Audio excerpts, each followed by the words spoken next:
कुलधरा के बारे में एक और कहानी कही जाती है और याद रखिए, यह भी बस एक लोक कथा है कि गांव के लोग असाधारण रूप से एक दूसरे से जुड़े हुए थे। यहाँ कोई अकेला निर्णय नहीं लेता था।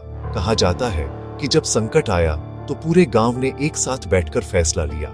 कोई रोया नहीं, कोई चिल्लाया नहीं, बस दीपक बुझाए गए, दरवाजे बंद किए गए और लोग चुपचाप चल दिए। कुछ लोग कहते हैं कि यही वजह है कि गांव आज भी अधूरा लगता है, जैसे लोग बस थोड़ी देर में लौट आएंगे। एक और कहानी बताती है कि कुलधरा में एक साधु आया करता था।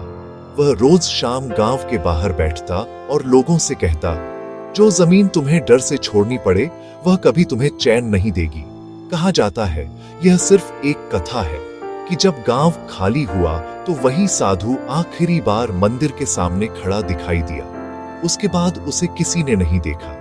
कुछ लोग मानते हैं कि वही साधु गांव की आत्मा बन गया। कुछ बुजुर्गों की कही एक और कहानी है, और यह भी प्रमाणित इतिहास नहीं, कि कुलधरा में बच्चों को रात में सीटी बजाने से मना किया जाता था।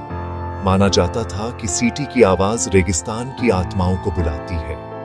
आज जब पर्यटक कहते हैं कि उन्हें हवा में अजीब आवाजें सुनाई देती हैं, तो शायद वह वही पुरानी चेतावनी हो, या शायद सिर्फ हमारा डर। एक कथा यह भी कहती है कि कुलधरा के लोग भागे नहीं थे, बल्कि उन्होंने समय को रोक दिया था।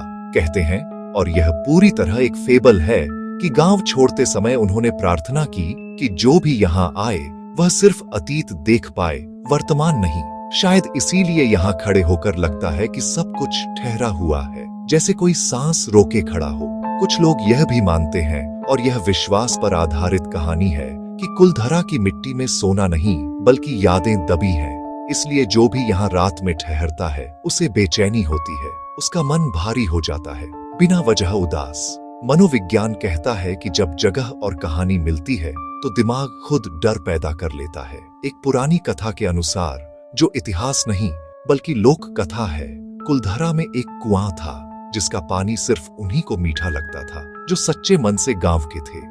बाहर से आने वाले कहते थे कि पानी कड़वा है। शायद यह सिर्फ पानी नहीं, अपनापन था। और एक कहानी जो बहुत कम लोग जानते हैं, कहा जाता है कि गांव छोड़ते समय लोगों ने अपने घरों के दरवाजे तो बंद किए, लेकिन ताले नहीं लगाए। मानो वे कहना चाहते हों, हम भाग नहीं रहे, हम बस हट रहे हैं। शायद इसी वजह से आज भी दरवाजे खुले होने का भ्रम होता है।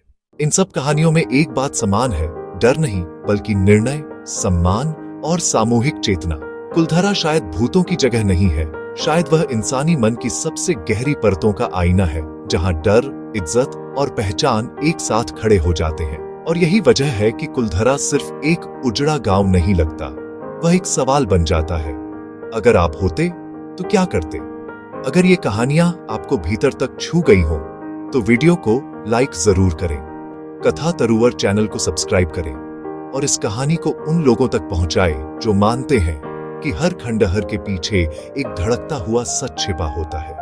अगर आप चाहें, अगली बार हम भानगढ़, दौलताबाद या जैसलमेर किले की अनसुनी कथाएं इसी अंदाज में खोल सकते हैं।